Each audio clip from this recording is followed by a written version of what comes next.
Bonjour bien-aimés dans le Seigneur, que l'honneur et la gloire soient à Jésus-Christ qui nous a protégés et nous a gardés toute la nuit et a fait en sorte que nous puissions nous lever en pleine forme, lui qui a planifié notre journée et qui l'a béni. Raison pour laquelle nous commençons nos journées par la méditation et la prière pour bien vivre cette journée. Aujourd'hui, nous allons partager dans le livre de 1 Thessaloniciens, le chapitre 5. Je vais lire à partir du 1er jusqu'au 5e verset. Je lis au nom de Jésus. Pour ce qui est de tant de moments, vous n'avez pas besoin, frères, qu'on vous en écrive. Car vous savez bien vous-même que le jour du Seigneur viendra comme un voleur dans la nuit. Quand les hommes diront paix et sûreté, alors une ruine soudaine les surprendra comme la douleur de l'enfantement surprend la femme enceinte, et ils n'échapperont point. Mais vous, frères, vous n'êtes pas dans les ténèbres pour que ce jour vous surprenne comme un voleur. Vous êtes tous des enfants de la lumière et des enfants du jour. Nous ne sommes point de la nuit ni de ténèbres. Amen. Bien-aimés, aujourd'hui nous allons partager que Jésus-Christ viendra comme un voleur dans la nuit. Il est important de se préparer car ce jour est proche. Bien-aimés, si je dis qu'elle est proche, c'est parce que dans ce passage, on nous a donné un premier signe. Quand les hommes vont dire paix et sûreté, alors une ruine soudaine le surprendra. Bien-aimés, tout ce que nous disons là est en train de s'accomplir. Plusieurs se mettent ensemble pour consolider la paix. Et parmi d'autres signes que la Bible nous dit, par exemple dans Luc 21, le verset 20, la Bible dit « Lorsque vous verrez Jérusalem investie par des armées, sachez alors que sa consolation est proche. Ou lorsque vous entendrez des bruits de guerre ou plusieurs fléaux, lorsque les nations seront dans l'angoisse, les nations ne sauront que faire. » Il dit ceci dans le verset 28, « Quand ces choses commenceront à arriver, redressez-vous, élevez vos têtes, parce que votre délivrance est proche. » Et il leur dit une comparaison. « Voyez le figuier et tous les arbres. Dès qu'ils ont poussé, vous connaissez en vous-même, en regardant, que déjà l'été est proche.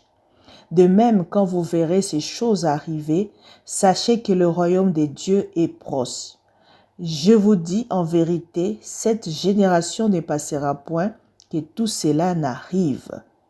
Le ciel et la terre passeront, mais mes paroles ne passeront point. » Jésus-Christ est en train lui-même ici de parler par rapport à ces signes. Il dit, quand nous regardons les arbres commencer à fleurir, nous savons que l'été arrive.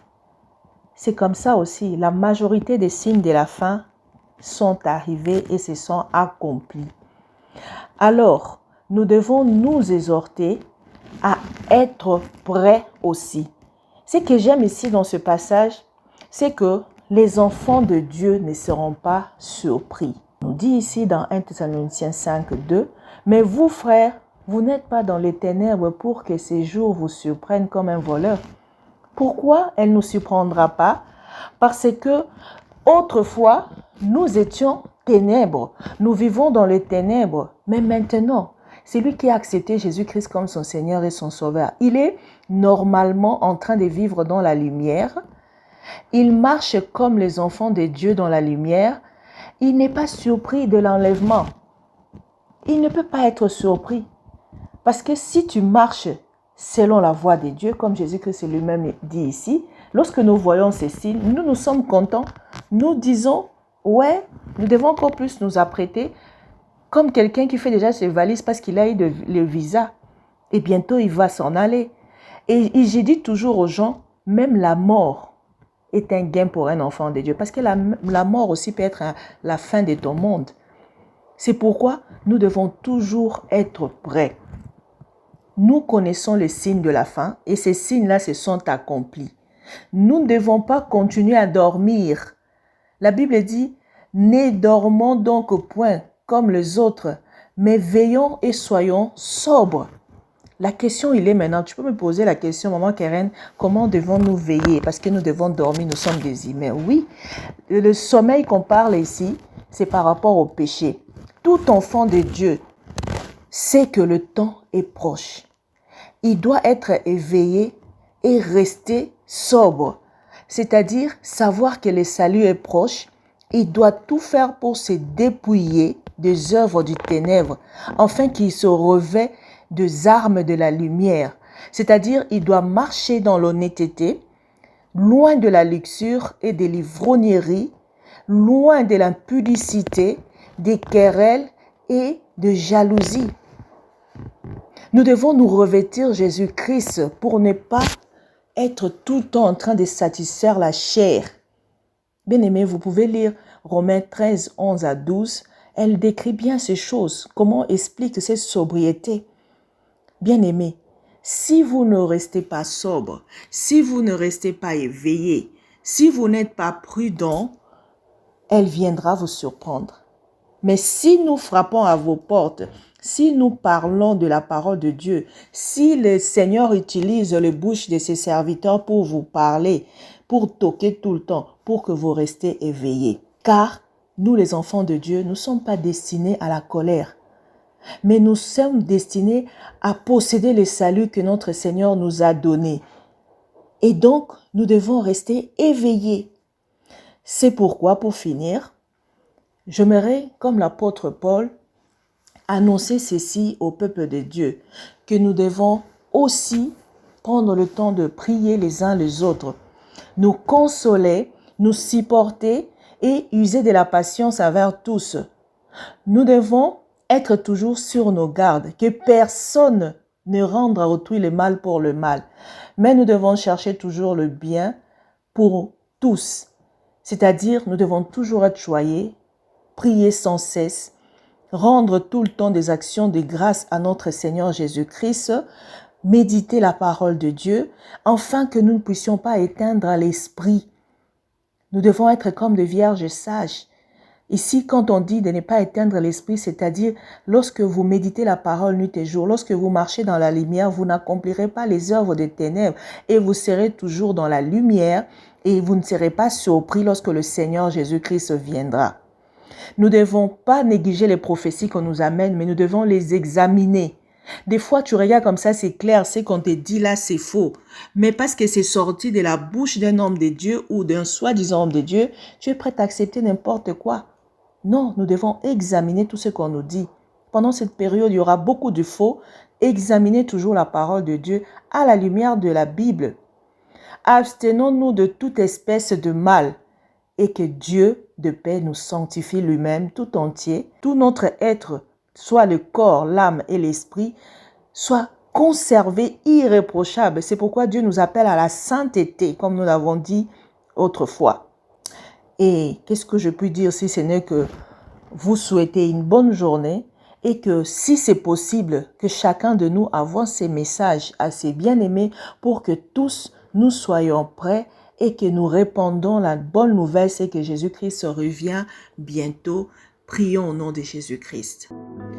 Éternel Dieu de gloire, merci Papa parce que tu es Dieu. Merci parce que tu veux que nous puissions rester éveillés. Raison pour laquelle tu nous as fermés, raison pour laquelle tu nous parles, raison pour laquelle tu nous donnes toujours ta parole chaque matin, afin que nous puissions rester éveillés et qu'au jour de tribulation, nous puissions échapper en soyant enlevés avec toi. Ô Seigneur, c'est vrai que la nuit est avancée, les jours de l'enlèvement est proche. Seigneur, toi-même tu as dit dans ta parole que cette génération ne passera point. Ô Seigneur, nous sommes une génération où lorsque tu as dit cette parole, toutes ces choses n'étaient pas encore là. Nous avons vécu tout ça. Nous sommes en train de vivre comment l'Antéchrist est en train d'élever ses monuments, mettre tout à la disposition de ses serviteurs pour préparer son avènement. Nous sommes là en train de voir des guerres, des nations s'élever contre les autres. La foi de plus grand nombre est en train de diminuer. Nous sommes là en train de vivre, Seigneur, oh Dieu, Nous sommes en train, Seigneur, oh Dieu, de voir comment les hommes veulent vivre en paix.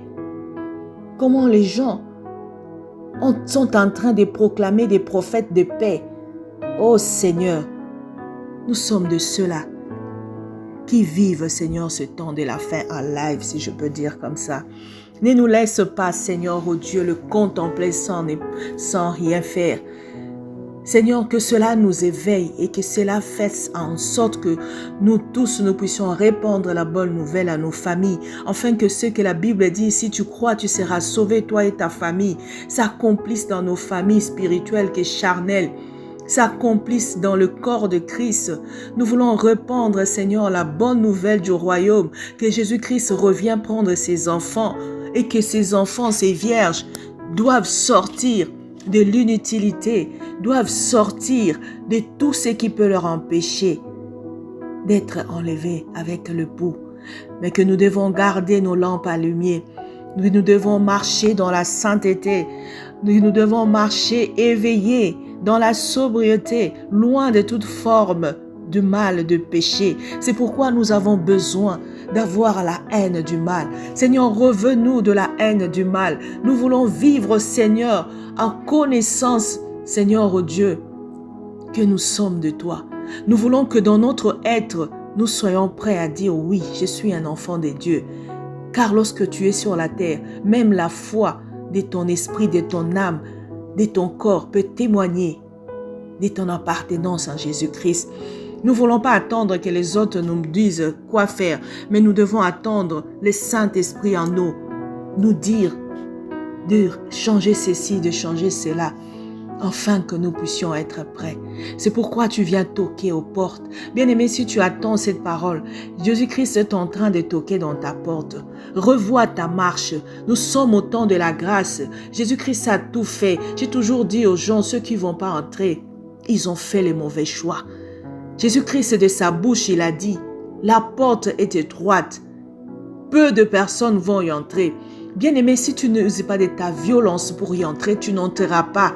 Ce ne sera pas parce que ta mère ou ton père spirituel ou biologique t'a tenu la main pour entrer, ou ton frère ou ta sœur, ou quiconque.